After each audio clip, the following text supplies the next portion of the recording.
Welcome to Athens Politics Nerd. Continuing our series of interviews with candidates running for elected office, this time we've come to State House District 121. Jeff Auerbach, a Democrat, is running against Republican incumbent Marcus Wiedauer. I sat down with Jeff, and we had a good conversation. We talk about abortion, and it gets pretty real. I know I have family who would be dead if this law was put into full effect. And I don't want people to have to understand this when it happens to someone they love. I don't want that to be the point where it finally dawns on people how dangerous this law is. When someone they know can't get the basic procedure they need and dies in the richest country in the world, dies because of it. All right. I hope you enjoyed the interview. Thanks for being on the show, Jeff. Yeah, my pleasure. So first, why don't you tell us a little bit about yourself? What do you do when you're not running for office? Cooking is one of my big hobbies, cooking and being outside. I like to kayak. I like to hike. I like to just do anything that's not indoors. And then, of course, my jobs, teaching at Emory-Oxford, and then also data analytics and marketing work that I'm wrapping up. So what do you teach? I teach international affairs. I teach political science. I'm a political economist, but broadly I teach political science. Great. And what motivates you to run for the seat? I was in part recruited to run. I was called on to serve. I was asked to serve. When people tell you that you can help and ask you to serve, it sounds kind of hokey, but for me, that's a big thing. If somebody has asked me to serve and told me that I can help, I want to help. I believe in service. There was also nobody else who was going to run for this seat. And every voter has the right to make a choice. That is kind of the sort of fundamental bedrock of what makes democracy democracy, is that voters get to choose. So it's nothing in particular about your opponent that you're running against, for example? No, he definitely has issues that I disagree with him on. Everything from his vote on the 6-week abortion ban to a host of other issues. We just have different ideas. Yeah, can you describe that philosophical difference? So, one thing that I will say about him, and one thing that I appreciate about him, is that, if you look at his website, if you listen to him speak, the bulk of what he focuses on are kitchen table issues. Whether it's work on like adoption or helping tax systems, it's kitchen table stuff. But I think there are the differences in these sort of issues in what the proper role of government is in regulating individuals' lives. He seems to think that there's a stronger role for government in regulating individuals' actions and than I do. As far as yourself, what do you want to accomplish as a member of the state legislature? As many little things as I can. What I mean by that is there's a sort of bucket of like 5 to 10% of what the legislature does that's these big, hot button fight over them issues. And then there's 90% of what the legislature does. And it's things that you can genuinely build coalitions about, smaller, more technical changes to Georgia code that make outsized impacts. So one of the things that I think we need to do is reform the family law system. If you are not married in the state of Georgia, the father is not considered the father unless they're married.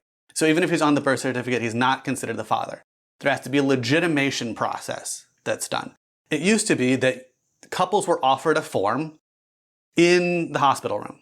That form would basically, both parties signed, everybody agreed that this person is the father, and that form constituted legitimation. We did away with that.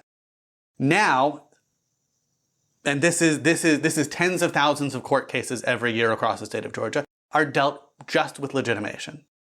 When I worked at a law firm, we charged somewhere between $1,000 and $5,000 for legitimation.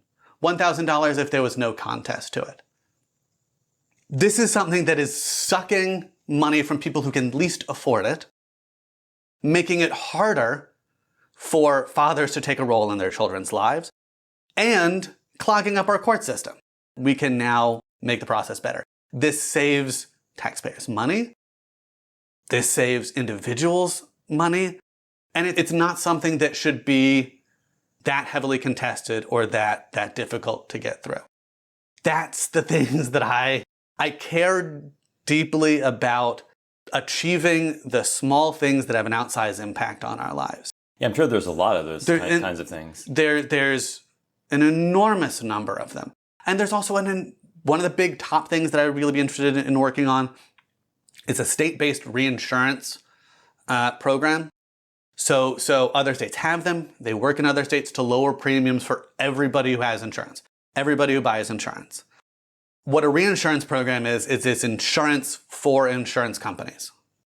What this does is it basically piggybacks on our existing system, does not require huge new government spending or large government programs, but everybody who has insurance through a private company is going to get money back in their pockets. This is a system that we know works and works well from how it's been done in other states. And my insurance is ridiculous.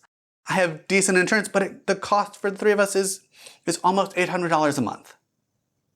So if we can lower that, that's literally billions of dollars back in the pockets of people who need that money to sort of, live their everyday lives.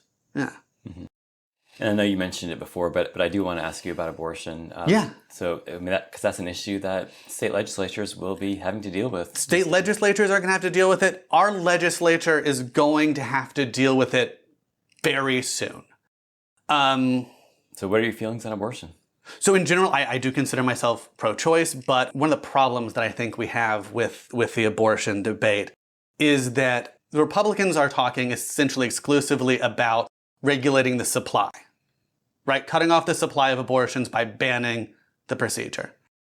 When we talk about abortion, we are meeting them at the supply side, right? We are meeting them in a debate about supply. We need to also be talking about demand. Any service, any good, there is a supply because there is a demand. My interest is in reducing the demand for abortion. And we know how to do that. We have literally buckets full of studies on how to reduce demand. Long-term contraception, like IUDs, Nexplanon implants, comprehensive sex education reduces it. Broader access to Plan B, including Plan B in Plan B over the counter and Plan B accessible to a broader chunk of the population. All of these things massively reduce the demand for abortion. And so what the legislature somehow seems to be doing is saying we're going to cut off the supply and we're going to make it harder to get Plan B, make it harder to get IUDs, make it harder to get Nexplanon implants. They're basically saying we're going to drive up demand as far as possible and cut off the supply as much as possible. Yeah, it's kind of contradictory, isn't it? Right. From my opinion, we need to be basically inverting that. Doing everything we can to reduce the demand as much as possible, but keep the supply open for those who need it. The first thing that we need to do in the legislature, though, is deal with this particular law that we have. This bill, this is a dumb law. This law, the heartbeat bill, the 6-week abortion ban is a bad law. I know I have family who would be dead if this law was put into full effect. This law does not take account in any way, shape, or form for things like the health and welfare of the mother. At 6 weeks, a pregnancy can still be ectopic. At 6 weeks, we don't know if there's going to be a viable pregnancy. At least 1 in 3, probably closer to 40 or 50% of all fertilized eggs do not, just without any human intervention, do not, just by nature, result in children. That's how the human body works. And so right now we're creating laws that just ignore that basic fact of biology. Women are going to be dying because of this law. Not as an abstract, not as a theoretical thing. This is going to cost people their lives. This is going to start costing people their lives very soon. And I don't want people to have to understand this when it happens to someone they love. I don't want that to be the point where it finally dawns on people how dangerous this law is. When someone they know can't get the basic procedure they need and dies in the richest country in the world, dies because of it. So part of my work has been looking historically at infant and maternal health and the things that women did because they didn't have access to contraception and to safe abortion services oftentimes resulted in their death. And we can't just gloss over that. We can't let this be a broad theoretical debate. We have to understand that this discussion is about people dying. People dying soon, people dying not in the abstract, people who you know and love. So you don't agree with the 6-week ban? I do not. What are your feelings on like a 20 or 24-week ban? I would have to see the bill. So in general, I would prefer at least going back to at least the sort of Roe standard. If you could wave a magic wand, what would the law be? If I could wave a magic wand, it would, I don't know, it's hard for me to pick a week thing, but it would certainly not be earlier than probably 25 weeks. But here's the thing, I can't wave a magic wand, right? I don't have that power. It would have to be a bill in the legislature, and that bill would have to not just include restrictions, it would have to include massive increases. Any abortion restrictions that the legislature would want to put in place, I would have to see matched with significant investments in reducing demand. And I'm not going to say that I wouldn't make trade-offs, right? Everything is a trade-off. Every economist will make trade-offs. I want to do what is best, and it's kind of hard to speak in exact numbers about that because it would really need to depend on the law, because what the best policy is going to be it's going to be dictated in part by what the data says a particular bill will do. So, I mean, it does feel to me that we are living in sort of dark times. I was wondering, are you optimistic for the state of our country and state of our state? Yes. Yes. Yes. Always. At the very least, because pessimism is self-fulfilling. Pessimism leads you to not try. Everything that we do, waking up in the morning, every act of creation is in itself an optimistic statement. The fact that you are bothering to sit here and interview means that you're optimistic that a meteor won't hit Earth and will explode before you can post this, right? We have to be optimistic. This isn't the only dark time we've had. It's not even the darkest time we've had. And it won't be the last dark time we have. We are dealt the hand we are dealt, and our role is to play it the best we can. The moral arc of the universe is long, but it bends towards justice, right? Now is better to be alive than 100 years ago. And 100 years ago was better to be alive than 100 years before. There are no good old days. Every moment we are getting better, we are getting closer. We are striving towards a more perfect union. And we must keep trying. Being Jewish, there's this idea in Judaism, tikkun olam, the repairing of the world. And it says that it's not any generation's obligation to fix the world, right? It's too big to do in any single generation, but no generation is allowed to give up the fight. I'm not expecting that I will leave the world a perfect utopia, but I have to keep trying for a better world and be optimistic, because they're 3 and 5. And what the hell am I doing if I'm not trying to make the world better for them? You know, if I don't think that there's a better world for them, what in the hell am I doing, you know? Yeah. Well, this district has been just barely out of reach for Democrats over the past few years. Yes. And, recently it's been gerrymandered. Yes. So tell me about your plan to win. Is it more about like turning out the base? Is it more about reaching out to independent voters or even to moderate Republicans? How do you plan to approach this? Typically, I think a lot of Athens Democrats run base elections in districts where the base isn't big enough. Yes, I will be trying to turn out the base as much as I can. I'm also going to be reaching out to independents. And I'm going to be reaching out to voters who don't vote. That's going to be one of my goals, is trying to bring people who have previously not been considered high propensity voters, people who are not traditional voters, making them feel like they can be part of the system, bringing them into the system.